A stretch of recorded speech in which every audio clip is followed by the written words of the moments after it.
She sat in front of me, trying to hide her tension.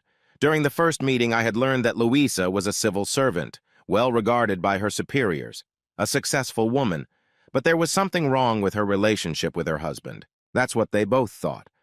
But the wife had more trouble understanding than the husband. "Louisa, how long have you and Harry been together?" I decided to reassure the woman who was very nervous. "Me been together for about 22 years. We have 2 children, a son and a daughter. They are already in college, so Harry and I are home alone." Louise answered me hastily, even to my unasked questions. I couldn't understand what exactly this woman was hiding about this world. "Do you feel lonely because the children have left home?" I marked down in my notebook the strange sense of guilt I could feel in Louise's words and actions. "What are you saying? Why am I lonely? I'm at work. We have a good team, friendly. And at home, I have Harry." Louise immediately became defensive, although the very reminder of her husband turned out to be quite disturbing. "Do you love your husband?" I decided to test my theory. "Yes, I love him." She closed her eyes and whispered her confession. "Are you cheating on him?" I dropped the question without warning. "What? I would never do that to him." Those were sincere words, but there was an audible alarm in them.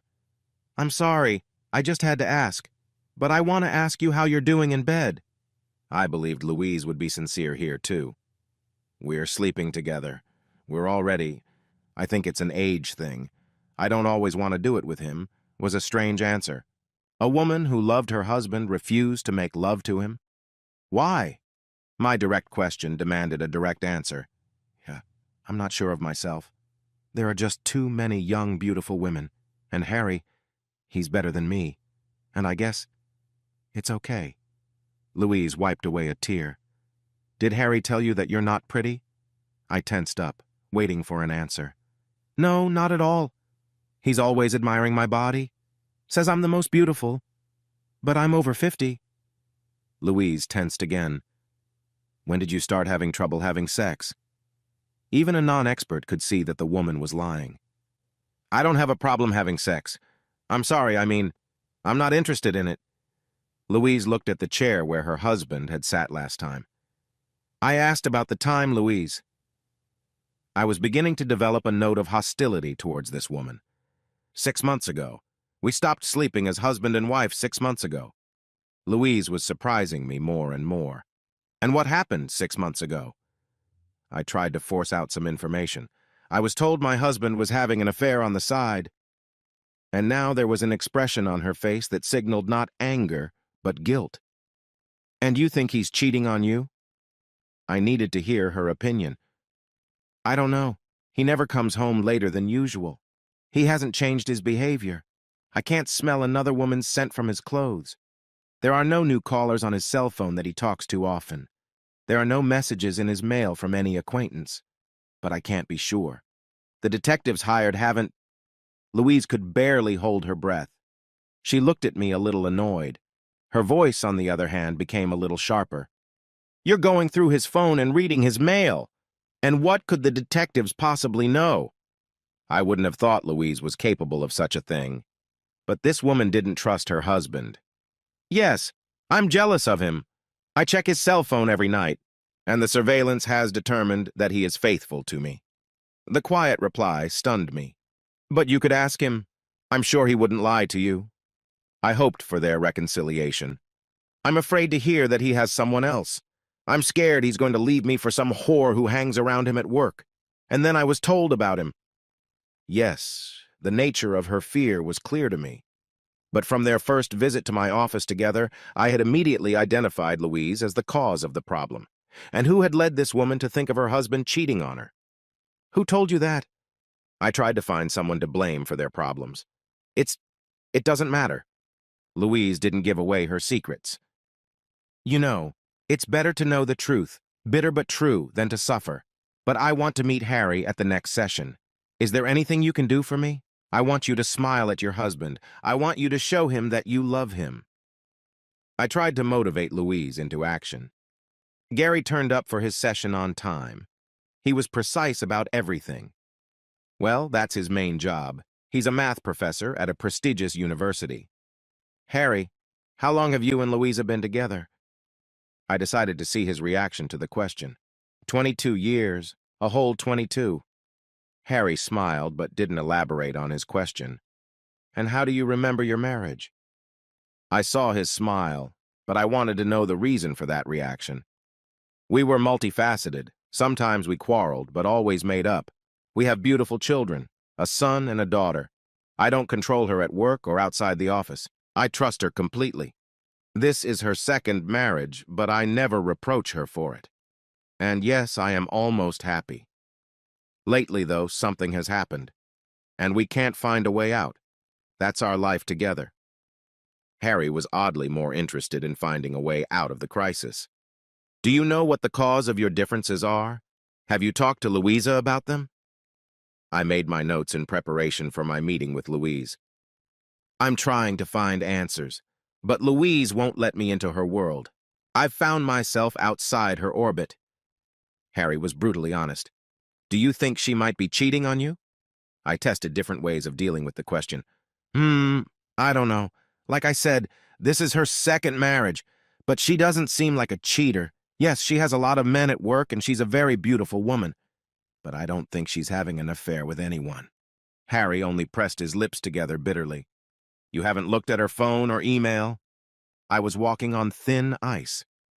As I told you before, I have no control over her. I don't think that would be wise. We've been together for so many years. I was surprised at this man's confidence. Could you cheat on her? I was afraid of hearing a bad answer. I work at a university. I have plenty of female students and female co-workers, but it wouldn't even occur to me to look at someone else with desire. You see, Louise is my whole world to me, and my cheating would shatter that world. Harry looked openly at me. Has Louise changed since our lessons? I wanted to see if the woman had been doing my assignments. No, she thinks it's an age thing with us, and we have to overcome things on our own. And this was something I didn't expect to hear. How do you behave around your wife? I was at a loss to guess. I love her. I always tell her about it, demonstrate it, and I always will. Harry leaned back in his chair and closed his eyes. Harry, when did Louisa's changes to you start? I needed to find a reason. About 6 months ago. Harry smiled bitterly, but here was the coincidence in time that surprised me. And what happened 6 months ago? I realize you can't remember everything, but the most important moments you can remember. I was walking on very thin ice. The highlights? I released another one of my books. Our son turned 18. My longtime friend Jack came to visit. He stayed at our house for a week. It was our family's traditional Jack Week. I signed a new contract for a new book. I don't seem to have forgotten anything. Harry smiled, remembering those events. Does your friend come to visit you often? I suddenly realized I shouldn't have put that question, but it was too late to call it off. Jack doesn't visit us very often, most often for his son's birthday. He gets a week's vacation from his employers, so he spends his entire vacation at our house. Even Lisa takes her well-deserved week off to cook and just relax. They go out a lot. Louise shows him around the city. Harry smiled again at the memories, and I decided not to touch the sore subject any further. I'm not a detective, but I can logically calculate different options. We may need to spend the next class with the two of you. I'll need to ask you the same questions. But remember, you have to fight for your happiness. I suppressed the temptation to yell at Louise. Okay, we'll be at your place in a week. I think we should sort ourselves out. Harry stood up, and after saying goodbye, he left. But to my surprise, they didn't show up for our meeting. What's more, my secretary couldn't get in touch with them. All phone calls went to voicemail. It wasn't until later, on the afternoon news, that I learned that a prominent university professor had committed suicide. The man had thrown himself under a subway train. No one could help him. Surveillance cameras at the station showed that the man had not been forced. A week later, I received a strange letter. On the envelope was my work address. In the place where the sender's address should have been, there was only the name Harry. I fought the temptation. The man's posthumous confession could only confirm my suspicions. Sitting at home with an unchanged portion of my whiskey, I decided to give in to temptation and opened the envelope.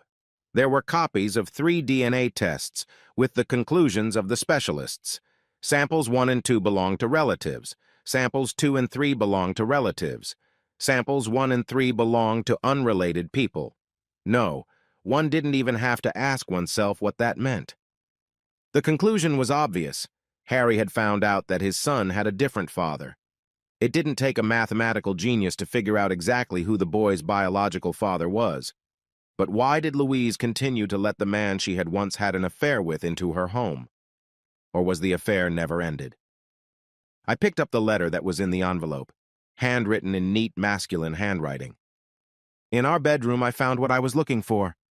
Louise kept a diary a long time ago, ever since the day she and I dated. Several notebooks. Yes, I should have noticed it earlier. Jack was more than a friend to her. So they started their own Jack Week. Louise and Jack denied their spouses' sex issues so that they could belong only to each other. All these years, I've seen things I've never been able to unravel. But it's too late now. It's too late to fight, to divorce. But I've made my choice. I've changed my will, according to which most of my savings will go to my daughter.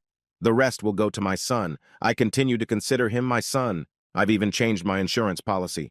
My daughter will now get the money. I haven't closed my and Louise's bank accounts, but I have transferred most of my fees to a separate account that will also go to my children. I've kept our joint medical policy for Louise, although I don't even know what that will do for her. It turns out she often used it to treat her lover. I gave the contract for the new book, the material for which I had already gathered, to my deputy, who was the only one who knew about my problem, and I refused to be a co-author on this project. Let all the glory go to this young woman who lives her life entirely in science. My choices are difficult, but I'm not willing to go through the hell of divorce. I don't want anyone to know that I have become the owner of huge horns in 22 years. I am also sending you a check for your sessions. We were signed up for 20 courses, and I am paying for all of them. Maybe my wife would like to tell you about her experiences because I left her the test results and a little message. Thank you. May all be well. I put the letter on the table and filled my glass again. I needed to calm myself down. We never got to meet Louise. She, even knowing that Harry had paid for the entire course of our sessions, was unwilling to make any reconciliation with herself. Had she been able to understand herself and open up to her husband, she could have saved her loving man from death. Her desire to blame her husband for her adultery was strange. Did she really want to shift the blame for all the problems in their family onto Harry? But honestly, who needed all that explanation? Jack's weeks hadn't been a random choice. Sooner or later, Harry would have seen that he had little in common with his son. I wonder how Louise reacted when the will was read out. And did the children realize what such a change meant? Don't get me wrong, but to be honest, I would like to gloat because she is the one who deserved such a punishment.